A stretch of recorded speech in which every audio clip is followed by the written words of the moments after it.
سارے موجود نہ ہو، مشورہ دو مجھے۔ قالو، فوجی تو ہوتے ہی ایسے ہیں اور ہونے بھی ایسے ہی چاہیے، جب فوج ہی ایسی نرم ہو تو پھر کیسے رائے؟ تو فوج کہنے لگی قالو نحن اولو قوت، ہم طاقتور ہیں، اولو قوت طاقتور ہیں، وَأُولُو بَأْسٍ شَدِيدٍ ہم سخت جنگجو ہیں، ہمارے پاس طاقت بھی ہے، ہم جنگ لڑنا بھی جانتے ہیں۔ باقی وَالْأَمْرُ إِلَيْكِ، فیصلہ تیرے اختیار میں ہے، فَانْظُرِي مَاذَا تَأْمُرِينَ، تو ہی دیکھ کیا حکم کرتی ہے، ہم تو لڑنے کے لیے بھی تیار ہیں، جو آپ کا فیصلہ ہوگا منظور ہے، آپ رائے لیں۔ عورت کا دوسرا فیصلہ دیکھیے، قالت کہنے لگی ان الملوک اذا دخلوا قریة افسدوها وجعلوا اعزة اہلها اذلة وكذلك يفعلون۔ او لوگو، بادشاہ جب کسی ملک کو فتح کر کے داخل ہوتے ہیں تو کیا کرتے ہیں؟ افسدوها، تباہ و برباد کر دیتے ہیں شہر اور ملک کو۔ وَجَعَلُوا أَعِزَّةَ أَهْلِهَا أَذِلَّةً، اور عزت داروں کو ذلیل کر دیتے ہیں، ذلیلوں کو اوپر لے آتے ہیں۔ وَكَذَلِكَ يَفْعَلُونَ، ایسے ہی کرتے ہیں۔ ملکہ بلقیس کا یہ جملہ اور یہ تجزیہ اتنا درست ہے کہ آپ دیکھ لیں دنیا میں ایسے ہی ہوتا ہے، جب بھی بادشاہ دوسرے ملک کو فتح کرتا ہے تو کیا کرتا ہے؟ سب سے پہلے تباہی مچتی ہے، اور جو اس ملک میں فتح سے پہلے عزت دار تھے فتح کے بعد سارے کیا کر دیے جاتے ہیں؟ ذلیل کر دیے جاتے ہیں۔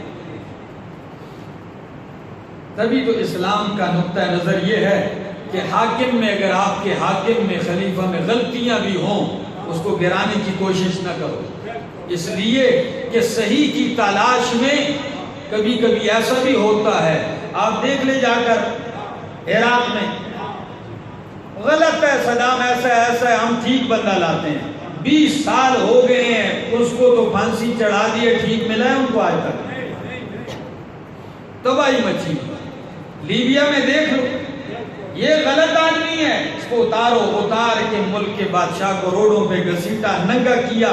آپ اس کی ویڈیو دیکھیں، 44 سال حکومت کرنے والا بادشاہ اس کو روڈ پہ گھسیٹا گیا۔ یہ غلط ہے، ٹھیک لاتے ہیں، پھر ٹھیک کیا ہے آج تک؟ ٹھیک کی طلب میں آج تک کیا؟ اس کی ایک طریقہ کار ہے پورے شریعت کا، اس کے مطابق ہو تو ٹھیک ہے، ویسے ہی ایک بغاوت کھڑی کر کے ایسا کر دینا، اس کا انجام بہت برا ہوتا۔ خیر، عورت کا یہ فلسفہ سنا سب نے، عورت اب اپنا فیصلہ سناتی ہے۔ سنیے فیصلہ، کہنے لگی وَإِنِّي مُرْسِلَةٌ إِلَيْهِمْ بِهَدِيَّةٍ، میں ان کی طرف بھیجنا چاہتی ہوں بِهَدِيَّةٍ، تحفے، ہدیے بھیجتی ہوں بیش بہا قیمت کے۔ فَنَاظِرَةٌ بِمَا يَرْجِعُ الْمُرْسَلُونَ، پھر دیکھتی ہوں قاصر کیا واپس لے کے آتے ہیں خبر۔ چند لوگ تیار کیے، او سونے کی اینٹیں، جواہرات، بڑے تحفے تحائف دیے اپنے لحاظ سے خوب۔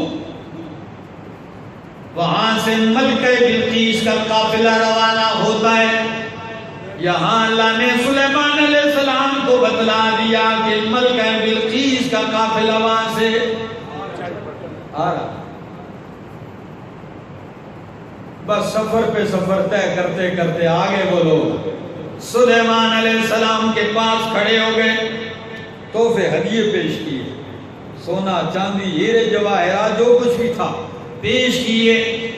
سلیمان علیہ السلام کیا کہتے ہیں؟ فَلَمَّا جَاءَ سُلَيْمَانَ قَالَ، اللہ کے نبی نے فرمایا أَتُمِدُّونَنِي بِمَالٍ، کیا تم مجھے مال دینا چاہتے ہو، مال سے میری امداد کرنا چاہتے ہو؟ فَمَا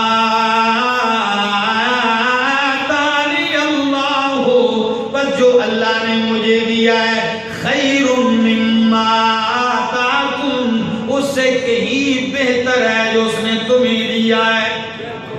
اللہ نے جو مجھے دیا ہے، جتنا مجھے نوازا ہے، وہ تمہیں دیے ہوئے چیزوں سے بہت اعلیٰ ہے، بہت اعلیٰ مجھے نوازا ہے۔ اگلی بات، بل انتم بہدیتکم تفرحون، لے جاؤ اپنے تحفے، تو بھی خوش ہو ان پیسوں پر، یہ تحفے تمہارے، تمہیں ہی مبارک۔ ایک سوال ہو سکتا ہے کسی ذہن میں آئے کہ اخلاق کا تقاضا تو یہ تھا کہ تحفہ کیا ہونا چاہیے؟ قبول کرنا چاہیے، کوئی ہدیہ دے، تحفہ دے، ذہن میں آتی ہے بات۔ پھر اتنی سختی کے ساتھ کسی کا تحفہ رد کر دینا، کیا حکمت ہے؟ علماء فرماتے ہیں یہ تحفہ نہیں، یہ رشوت تھی۔ کیا تھی؟ یہ رشوت تھی۔ دلیل اس کی کیا ہے؟ ملکہ بلقیس کے جملے ہیں کہ میرے درباریوں، میں چند تحفے بھیجتی ہوں، دیکھتی ہوں تحفے لے کے ان کا رویہ بدلتا ہے کہ نہیں، خریدنا چاہتی ہوں ان کو، پیسے سے مال دوں گی، نرم پڑتے ہیں کہ نہیں۔ تو اس کی نیت میں یہی ارادہ تھا، یہ رشوت ہے، اور حاکم کو رشوت نہیں لینی چاہیے، کسی بھی بندے کو، حاکم نہیں کسی بھی بندے کو، بادشاہ کو تو لینی ہی نہیں چاہیے۔ جب آپ غیر مسلموں کے تحفے یوں قبول کریں گے نا، تو پھر آپ سے وہ اپنی باتیں بھی منوائیں گے۔ غیرت کا تقاضا یہ تھا، ہمارے ہاں تو ہم تو بس ہر دن مانگتے ہی ہیں، سیٹھا دا مال ہے کہ ساڑھے تے حلال ہے، جدھر سے آئے اور ہم لیں۔ لیکن کیا کہا اس نے؟ میں دیکھتی ہوں اللہ کے نبی نے فرمایا تمہیں تمہارے تحفے مبارک۔ جب بندہ جج بن جائے، قاضی بن جائے نا، تو اس کو تحفے لینے کی اجازت نہیں ہے۔ عام بندے تحفے لے سکتے ہیں دوستوں سے، احبا سے، تعلق داروں سے، لیکن جب آپ قاضی ہو، حاکم ہو، کسی عہدے پر ہو، پھر آپ کو تحفے نہیں لینے چاہیے۔ اس لیے آج تحفہ لیا تو کل آپ کو کام کرنا پڑے گا، ٹھیک ہوگا یا غلط ہوگا آپ کریں گے۔ اس لیے آپ ہدیے نہ لیں، اور ایسے ہی رہا ہے، اہل حق نے ایسے ہی کیا، وہ نہیں لیتے تھے۔ اہل حق کیا، خدا کی قسم، اہل حق کا تو یہ عالم ہے کہ وہ جب دیکھتے کہ بادشاہ بھی ٹھیک نہیں لگ رہا نا، یہ مجھ سے اپنی مرضی کے فیصلے کروائے گا، تو وہ عدالت میں نہیں جاتے تھے، وہ چیف جسٹس کا عہدہ بھی رد کرتے تھے۔ امام ابو حنیفہ رحمہ اللہ، انشاءاللہ میں ان کی سیرت بھی کسی وقت آپ کے سامنے بیان کروں گا کہ کتنے عظیم لوگ تھے۔ بادشاہ نے، خلیفہ منصور نے آفر کر دی، آپ میری خلافت میں چیف جسٹس ہیں۔ امام صاحب نے کہا نہیں، میں نہیں بنتا ہوں، اس لیے کل آپ مجھ سے فیصلے اپنی مرضی کے کروائیں گے۔ کہتے ہیں جی عدالت پہ دباؤ ہے، چیف جسٹس پہ دباؤ ہے، تو ایسے دباؤ میں آپ کی مرضی کے فیصلے نہیں کروں گا، اس لیے میں عہدہ ہی نہیں قبول کرتا۔ بادشاہ کو غصہ آیا، اس نے قسم اٹھا لی، کہنے لگا اللہ کی قسم میں نہیں چھوڑوں گا جب تک کہ آپ قبول نہ کریں گے۔ جب بادشاہ نے قسم اٹھائی تو امام ابو حنیفہ رحمہ اللہ نے فرمایا اگر تو نے قسم اٹھائی میں بھی قسم اٹھاتا ہوں اللہ کی قسم نہیں قبول کروں۔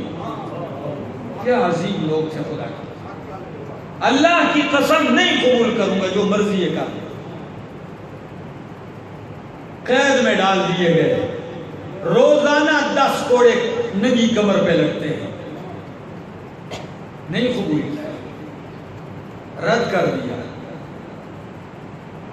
تو خیر سلیمان علیہ السلام نے ان کے تحفے رد کر دیے۔ اور اگلی بات، پہلے تو نرم لہجہ تھا، اب ذرا لہجہ دیکھ لیجیے، فرمایا ارجع الیہم، اے قافلے والوں لوٹ جاؤ ان کے پاس، فَلَنَأْتِيَنَّهُمْ بِجُنُودٍ لَا قِبَلَ لَهُمْ بِهَا وَلَنُخْرِجَنَّهُمْ مِنْهَا أَذِلَّةً وَهُمْ صَاغِرُونَ۔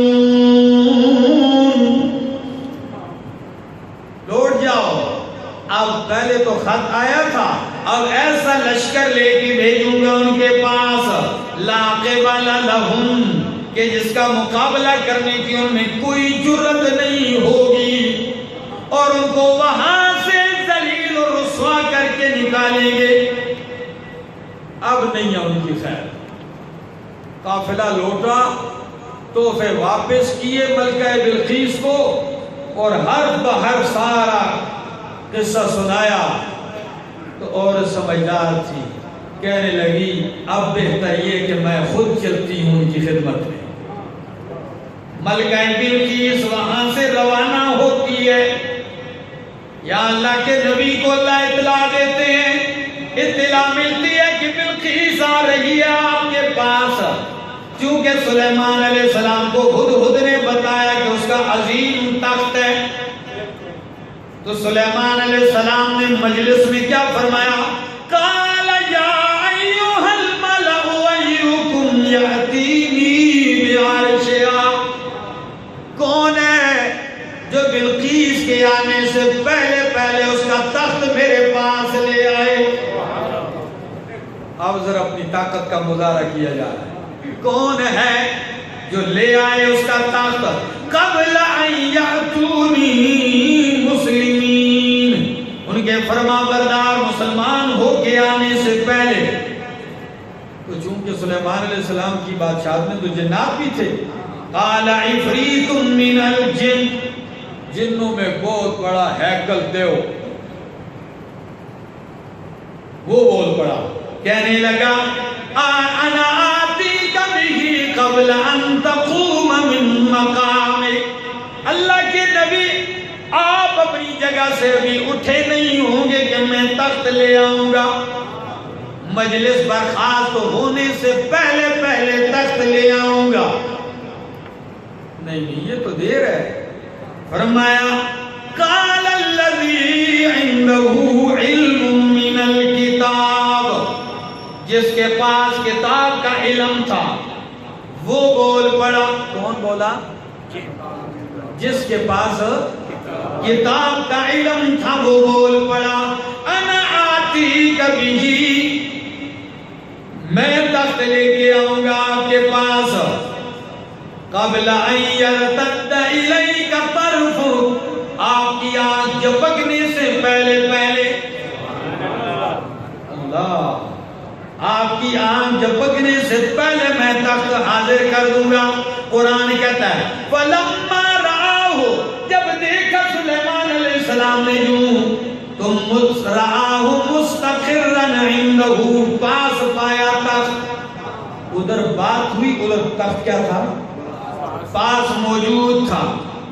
قال، سلیمان علیہ السلام بول پڑے ھذا من فضل ربی، یہ میرے رب کا فضل ہے، لیبلونی، تاکہ مجھے آزمائے، اشکر ام اکفر، کہ میں شکر ادا کرتا ہوں یا ناشکری کرتا ہوں۔ ومن شکر، جس نے شکر کیا، فإنما یشکر لنفسہ، اس نے اپنے لیے شکر کیا، اور جس نے انکار کیا، ناشکری کی، فإن ربی غنی کریم، میرا رب غنی بے پرواہ کریم عزتوں والا ہے۔ اس آیتوں کے اوپر خدا را توجہ چاہوں گا، بہت سارا سفر طے کر کے میں آپ کو یہاں لے کے آیا ہوں، بہت ساری چیزوں کی وضاحت کرنا چاہتا ہوں اختصار کے ساتھ۔ جن نے کہا ملکہ سبا کا تخت آپ کے اٹھنے سے پہلے لاؤں گا، قال الذی، کہا اس شخص نے جس کے پاس کتاب کا علم تھا، وہ کہنے لگا میں آپ کی آنکھ جھپکنے سے پہلے لے آؤں گا۔ اب قال الذی عنده علم من الکتاب، یہ کون ہے؟ قرآن خاموش، کیا ہے؟ نہیں لیا نام، نبی کی حدیث خاموش ہے، اللہ کے نبی نے نہیں بتلایا کہ یہ کون ہے۔ اچھا، یہ دونوں باتیں صاف ہو گئی۔ اب تیسری بات، کچھ تاریخ میں کچھ مختلف ذرائع مفسرین نے جو باتیں ذکر کی ہیں ان میں ایک بات یہ کہ یہ تخت لے کے آنے والا ان کا وزیر تھا جس کا نام ہے آصف بن برخیا. یہ ایک قول ہے. یہ کون تھا؟ یہ سلیمان علیہ السلام کا وزیر تھا اور اللہ کا ولی تھا, صاحب کرامت تھا. یہ ان کی کرامت ہے کہ لمحوں میں تخت لے آیا. یہ ایک قول. مفسرین میں سے کئیوں نے یہ لیا ہے, لیکن یہ قول زیادہ درست نہیں ہے. کیوں؟ اس لیے کہ یہاں ولی کی طاقت کو نبی کی طاقت سے زیادہ بڑھا کر پیش کیا جا رہا ہے. اللہ کے پیغمبر بادشاہ بھی ہیں اور نبی بھی ہیں سلیمان علیہ السلام. بات سمجھ میں آ رہی؟ تو نبی محتاج ہو گئے کس کے؟ تخت لانے میں. یہ کوئی ذہن میں آنے والی بات ہے. نبی ولی کے محتاج نہیں. نمبر 2, اگر کوئی بندہ کہے کہ جی ولی کی کرامت آپ نہیں مانتے, ہم کہتے ہیں ولی کی کرامت مانتے ہیں, لیکن ساتھ یہ بھی کہتے ہیں ولی کی کرامت اس کے اختیار میں نہیں ہوتی. یہاں جو بول رہا ہے تو وہ تو کہہ رہا ہے میں لاؤں گا. کرامت آپ کو پوچھ کے نہیں آتی,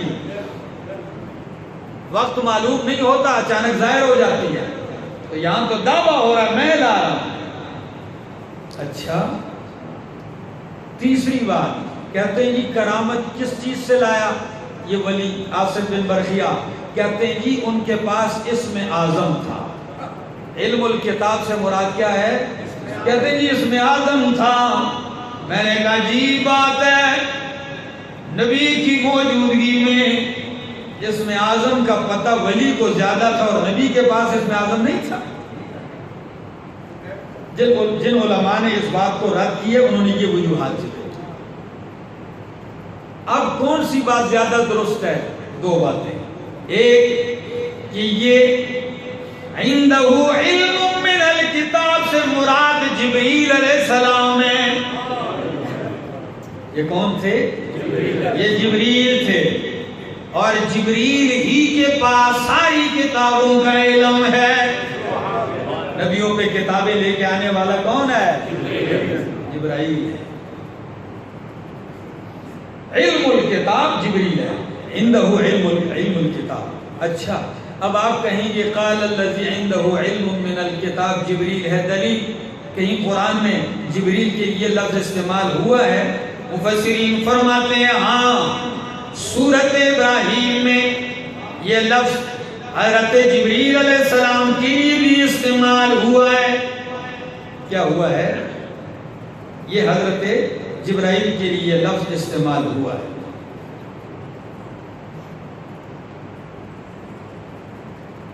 تو اس سے مراد ہوا ہے. دوسری تفسیر جو درست مانی گئی ہے, جس کو امام رازی نے بھی ذکر کیا ہے, وہ فرماتے ہیں کہ عندہ علم من الکتاب سے مراد جبریل بھی نہیں, آصف بن برخیا بھی نہیں, خود سلیمان علیہ السلام ہے. کیا ہیں؟ ہاں, جب جن نے کہا میں آپ کے اٹھنے سے پہلے لاؤں گا تو خود صاحب کتاب کا علم نبی سے بڑھ کر اور کسی کے پاس ہو سکتا ہے اس وقت؟ تو عندہ علم من الکتاب سلیمان علیہ السلام خود ہیں. اور اس کی دلیل اگلا لفظ موجود ہے. جب تخت کو پاس دیکھا تو فرمایا ھذا من فضل ربی, یہ مجھ پر میرے رب کا فضل ہے کہ میرا معجزہ ہے یہ جو لے کے آیا ہوں یہ میرے. اور اگلی بات دلیل ہے کہ لیبلونی اشکر ام اکفر, اللہ نے مجھے یہ جو طاقت دی, معجزہ دیا کہ میں لمحوں میں لے آیا, یہ اس لیے کہ میرا رب مجھے آزمانا چاہتا ہے کہ میں شکر ادا کرتا ہوں یا ناشکری کرتا ہوں. بہرحال تخت آ گیا, تو اللہ کے نبی فرمانے لگے نکروا لہا عرشہا، جلدی کرو اس کے تخت میں ترمیم کر دو، جواہرات آگے پیچھے کر دو، کچھ رد و بدل کر دو، کچھ اضافہ کر دو، کچھ کم کر دو، تاکہ پتہ چلے جب بلقیس آئے دیکھتے ہیں کہ وہ اپنے تخت کو پہچانتی بھی ہے کہ نہیں۔ تخت بدل گیا، وہاں بلقیس منزلوں پہ منزلیں طے کر کے جب پہنچتی ہے، قرآن کہتا ہے فَلَمَّا جَاءَتْ قِيلَ، جب آ گئی، قیل کہاں گیا، هَكَذَا عَرْشُكِ او بلقیس، کیا تیرا تخت ایسے ہی تھا؟ تو ہے تو بڑی صحیح۔ کیا کہنے لگی؟ قالت، بلقیس کہنے لگی کَأَنَّهُ هُوَ، کَأَنَّهُ هُوَ، گویا یہ وہی ہے۔ یہ گویا یہ وہی کیوں کہا؟ یہ بھی اس کی ذہانت کی دلیل ہے کہ اگر کہوں یہ وہی ہے تو کچھ تبدیلی ہے، ہو سکتا ہے میری بات غلط ہو جائے، تو عقل مندی کی بات کَأَنَّهُ هُوَ، گویا کہ یہ وہی ہے، بالکل اسی طرح لگتا ہے یہ۔ اچھا، اب سلیمان علیہ السلام کی جب اس معجزے کا نظارہ اس نے کیا تو اگلی بات کہنے لگی، قالت، کہنے لگی کَأَنَّهُ هُوَ وَأُوتِينَا الْعِلْمَ مِن قَبْلِهَا وَكُنَّا مُسْلِمِينَ، اے سلیمان ہمیں پہلے ہی علم دیا جا چکا ہے کہ آپ کتنی پاور والے ہیں، آپ کی بادشاہت، طاقت، حکومت کا ہمیں پہلے ہی اندازہ ہو چکا ہے۔ وَكُنَّا مُسْلِمِينَ، ہم بغاوت نہیں کرتے، ہم کیا ہیں؟ تابعدار ہیں، کیونکہ سلیمان علیہ السلام نے کہا مسلمین بن کے آؤ، تو یہاں مسلمین کے لفظ سے اس کو ایک اندازہ ہوا کہ یہاں ہو سکتا ہے تابعداری مراد ہو، حالانکہ نبی کی مراد تابعداری نہیں تھی، اسلام تھا۔ تو اس نے کہا ہم تابعدار ہیں، اور قرآن کہتا ہے وَصَدَّهَا مَا كَانَتْ تَعْبُدُ مِن دُونِ اللَّهِ، اسے ایمان لانے سے روک کے رکھا تھا ان چیزوں نے جن کی وہ عبادت کرتی تھی، اور غیر اللہ نے ان کو روک کے رکھا تھا اسلام لانے سے۔ چلو، کافر قوم میں سی تھی۔ آگے اختصار کرتا ہوں۔ سلیمان علیہ السلام نے ایسا محل تیار کیا ہوا ہے جس کا صحن شیشہ لگا ہوا ہے، شیشے کے نیچے حوض ہے، تالاب، مچھلیاں تیر رہی ہیں، ہیرے جڑے ہوئے ہیں، صاف ستھرے پتھر لگے ہوئے ہیں۔ اب پتہ چلتا ہے، بلقیس سے کہا آگے بڑھیے، قیل لہا ادخل الصرح، محل میں داخل ہو جائیے۔ فلما رأته، جب اس نے فرش کو دیکھا، قالت، حسبته لجتا، اسے گہرا پانی سمجھا، اس نے خیال کیا کہ یہ تالاب ہے، تو بولی نہیں، ایک دم کہنے لگی وَكَشَفَتْ عَنْ سَاقَيْهَا، پانی سمجھا تو ایک دم پنڈلیاں ننگی کر لی، پانچے اوپر کر لیے کہ گیلے ہونے سے بچ جائیں۔ قالا، سلیمان علیہ السلام کہنے لگے ملکہ اِنَّهُ صَرْحٌ مُمَرَّدٌ مِّن قَوَارِيرَ، پانچے نیچے کر لیجیے، یہ پانی نہیں ہے، یہ شیشہ لگا ہوا ہے، شیش محل ہے، یہ نیچے شیشہ ہے۔ جب یہ کرشمہ بھی اس نے دیکھ لیا، قالت، تو فوراً سمجھ گئی کہ سلیمان علیہ السلام نے جو مجھے کہا تھا کہ وَأْتُونِي مُسْلِمِينَ، اس سے مراد صرف تابعدار نہیں بلکہ اسلام تھا، تو فوراً کہنے لگی رَبِّ إِنِّي ظَلَمْتُ نَفْسِي وَأَسْلَمْتُ مَعَ سُلَيْمَانَ لِلَّهِ رَبِّ الْعَالَمِينَ، میں نے ظلم کیا تھا اپنے اوپر جو شرک کرتی رہی، میرا اعلان ہے اسلمت، میں اسلام لے آئی ہوں سلیمان علیہ السلام کے ساتھ، رب العالمین کی بات مان گئی ہوں، رب العالمین کو حاجت روا مشکل کشا مان گئی ہوں۔ اللہ پر اس واقعے سے بہت ساری عبرتیں سمجھ میں آتی ہیں۔ اب قرآن نے واقعہ یہاں پہ کیا کر دیا؟ ختم کر دیا، لیکن ہمارے لوگوں کے ذہن میں کیڑا ضرور ہوتا ہے۔ قرآن ایک بات ختم کر دے، یہ کہتے ہیں جی آگے کیا ہوا، آگے کیا ہوا، یہی لوگوں پوچھتے ہیں۔ اچھا پھر شادی ہوئی تھی سلیمان علیہ السلام کے ساتھ؟ بھائی ہمیں کیا پتا ہے، قرآن نے شادی کا ذکر، حدیث نے شادی کا ذکر، آپ کو کیا تکلیف لگی؟ اور کئی لوگوں کو، ایک دفعہ میں نے موسیٰ علیہ السلام کا واقعہ ذکر کیا جمعے میں۔ موسیٰ علیہ السلام مدین سے واپس آ رہے ہیں بیوی کو لے کر، راستے میں بیوی بیمار ہے، بچے کی ولادت کا مسئلہ ہے، سخت ٹھٹھرتی رات ہے، شدید سردی ہے، پہاڑ کی چوٹی پہ آگ دیکھی موسیٰ علیہ السلام نے، تو بیوی سے کہا آپ ادھر ٹھہر جائیں، انی آنست نارا، مجھے آگ نظر آ رہی، آگ محسوس کرتا ہوں، لعلی آتیکم منہا بقبس او اجد علی النار ہدی، یا تو سلگتا ہوا انگارہ لے آؤں گا تمہیں آگ سینکنے کے لیے، یا وہاں کوئی راستہ بتانے والا بھی مل جائے گا۔ جب موسیٰ علیہ السلام پہنچتے ہیں تو آگ نہیں ہے، آگ وہ تو درخت میں نور چمک رہا ہے، اللہ نے برکتیں ڈالی۔ موسیٰ علیہ السلام جب کھڑے ہیں فوراً اللہ نے آواز دے کے فرمایا یا موسیٰ انی انا اللہ، وجود پہ رونگٹے کھڑے ہو جاتے ہیں۔ تنہائی ہے، رات ہے، اکیلے کھڑے ہیں، آئے ہیں آگ لینے، اوپر سے اللہ نے آواز دی یا موسیٰ انی انا اللہ، میں اللہ ہوں، فخلا نعلی، جوتے اتار، اور جوتے اتار پھینک، رسالت حوالے کر دی، مشن حوالے کر دیا، جلدی کر فرعون کے پاس جا، سرکش ہو چکا ہے۔ وہاں سے فرعون کے پاس آتے تو بندہ کہتا ہے اچھا جی بیوی بچے کا کیا بنا؟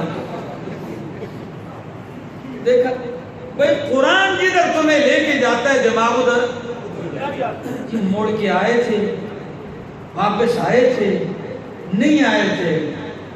میں نے کہا خدا کے بندے، اس میں تمہارا کوئی غرض ہے تمہاری؟ اللہ کی خواہ مخواہ کی فضول بات۔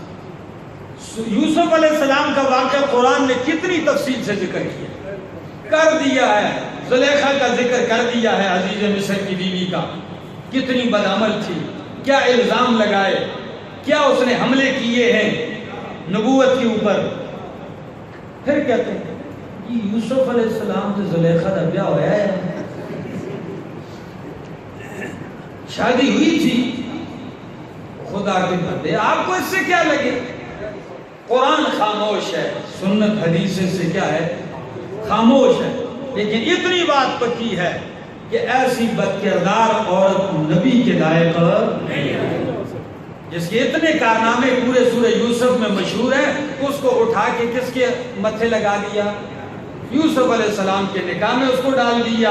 پھر اسی پہ بھی نہیں نا، آگے مثالہ اتنا لگا دیا کہ جی یوسف تو ان کے گھر میں بچے پڑے ہوئے تھے تو وہ تو بوڑھی ہو گئی تھی، کہتے جی اس کو جوانی بھی مل گئی تھی، کام اس نے بڑے اچھے کیے کہ اس کو دوبارہ جوانی دی جائے۔ پھر اس پہ بھی آگے مثالہ لگا دیا، کہتے قیامت کے دن تمام جنتی جو ہوں گے وہ پھر جوان ہوں گے، پر زلیخا اسی طرح بوڑھی ہوگی۔ وہ جی کیوں؟ کہتے ہیں اس کو جوانی دنیا میں مل گئی تھی دوبارہ۔